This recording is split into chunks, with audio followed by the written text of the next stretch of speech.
21 mars, dernier jour de notre visa américain pour cette période-là. On est parti plus tard que prévu, mais c'est pas grave. Moi je suis plutôt détendue, Seb est archi stressé. Mais on va passer la frontière ce matin et puis ensuite on va rouler direction Monterey où on va s'arrêter. Donc voilà, c'est l'étape du jour.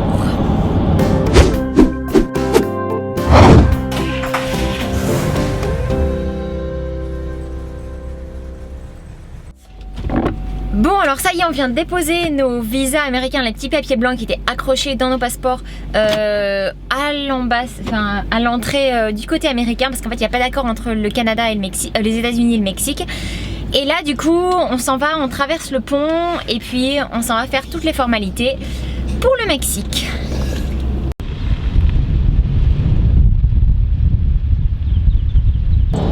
Bon ça y est, on est sur les routes mexicaines, ça a été un peu plus laborieux que prévu parce que ça bouge dans tous les sens. Ouch.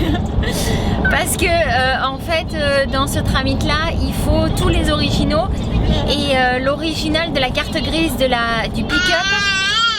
Et ben en fait ici au Canada, comme c'est des véhicules canadiens, ça se périme, il faut payer tous les ans. Et donc du coup on avait l'original périmé et le nouveau on l'avait que sur en photocopie en fait. Donc ça a été très long. On a perdu quoi? Au moins 3 quarts d'heure, 1 heure, quelque chose comme ça. Ensuite j'ai fait une boulette. Ouais c'est ça, il y avait vraiment que nous. Et puis quand j'ai pris notre assurance chez Barabond hier, j'avais fait une erreur. J'avais fait une erreur dans les chiffres que j'ai donnés, dans le numéro d'identification du véhicule, donc voilà, il y a eu ça aussi qui a pris du temps. Bref, l'essentiel c'est qu'on soit passé. Sébastien est passé avec la caravane au rayon X et pour qu'il vérifie l'intérieur. Et puis voilà, du coup là on est sur la route, puis parce qu'il va falloir qu'on s'habitue tranquillement aux taupes. Et les taupes c'est des... de toute façon vous allez vite le voir ce que c'est des taupes. C'est des espèces de dodanes, des ralentisseurs, de toutes sortes, de toute hauteur, signalés ou pas. Voilà, donc ça c'est la prochaine étape, c'est découvrir les taupes. Voilà, maintenant le paysage est plutôt sympa. Là, vu qu'on s'est quand même pas mal éloigné déjà, au début c'était... Que des camions. C'était que des camions. Ah en fait là c'est sympa parce qu'on est sur l'autoroute payante en fait. Il n'y a plus de camions parce que c'est payant. Mais non, c'est très joli, c'est très vert. Et puis voilà, on est content d'être passé. On a une autorisation d'importation temporaire de 6 mois pour nos limites et de 10 ans pour Liberty. Et puis voilà, maintenant on va pouvoir souffler.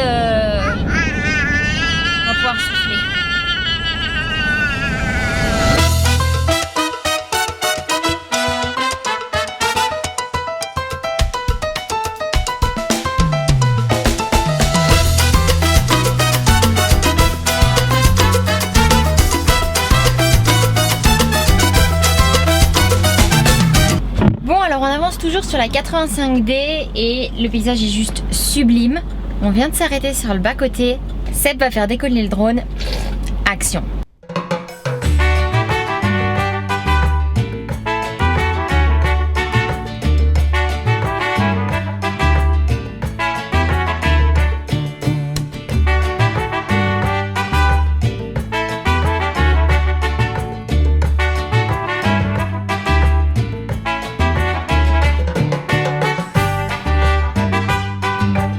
Bon eh bien on a trouvé un emplacement pour notre première nuit au Mexique. Ça fait pas rêver, mais voilà, au moins on a pu dormir. Je vous montre ça.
venons d'arriver dans un genre d'hôtel avec quelques places réservées pour des VR. On est à Saltillo. Bon, alors quelques mots sur notre emplacement. C'est un parking en fait, tout là comme ça. Il y a des robinets, donc je vais vous montrer quand même. On a de l'électricité en 15 ampères, donc c'est pas le Pérou, mais on est quand même branché à l'électricité si jamais on n'a pas de panneaux solaires ou autre. On a des robinets pour se brancher, juste là. Et puis des dumps. Alors c'est calme, parce qu'on est loin de la route. Et le côté sympa, c'est qu'en fait, on est juste à côté des jeux pour les enfants. Alors laisse le faire.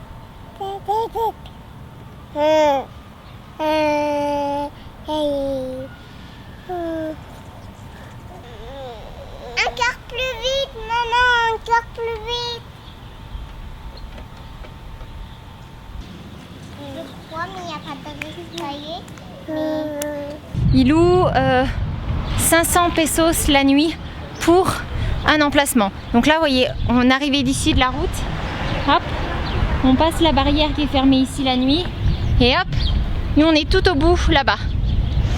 Donc c'est plutôt sympa, on est vraiment en retrait, on est au calme. Et ça, c'est quelque chose qui est sacrément appréciable après la nuit qu'on a passée juste avant et que vous avez vu dans la vidéo un tout petit peu plus tôt.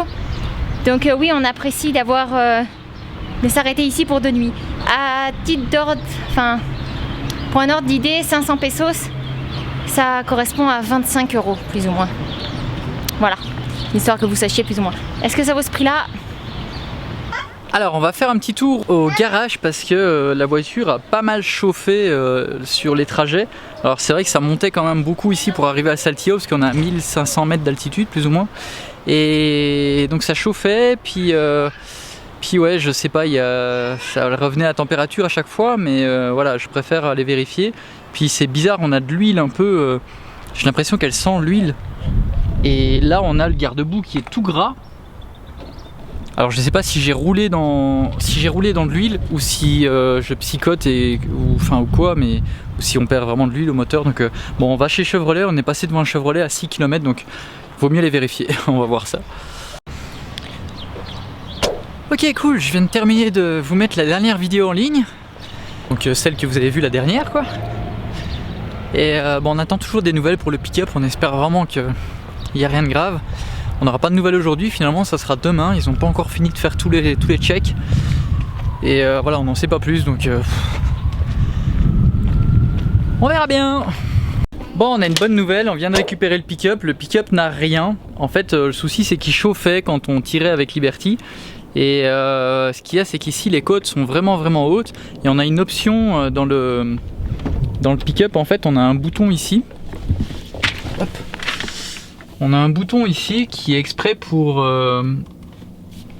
quand on tire quelque chose de lourd. Et je savais pas exactement comment ça marchait. Et apparemment, il faut l'actionner quand il souffre en fait.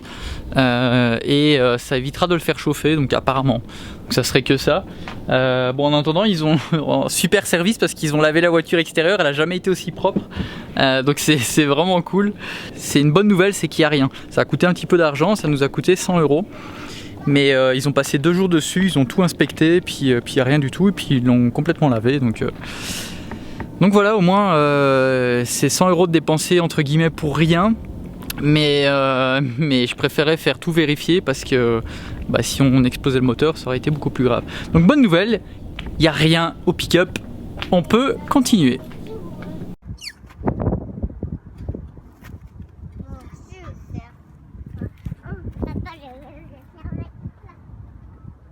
Alors on est arrivé hier à un autre hôtel, c'est un hôtel qui a un grand stationnement et en même temps ils accueillent donc du coup des campeurs.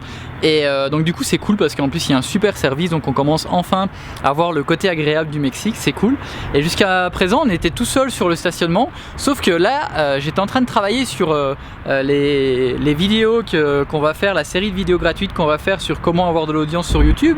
Et pendant que j'étais en train de travailler là-dessus, il y a 6 Québécois qui sont arrivés avec des camping-cars et vous savez quoi, ils viennent de traverser tout le Mexique depuis l'automne dernier Et du coup, voilà, ils vont nous donner plein d'infos, ça va être cool, donc on va pouvoir discuter. Ça parle français, ils sont 6, plein d'expérience, ils ont fait tout le Mexique. Donc on va prendre des notes et on va arrêter un petit peu ce qu'on faisait. Et parce que là, c'est une aubaine, comme ils diraient au Québec. Donc il faut qu'on prenne des infos pour la suite. C'est cool.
Alors on est lundi 27 mars, on est sur notre emplacement de l'hôtel La Fuente, toujours à Saltillo.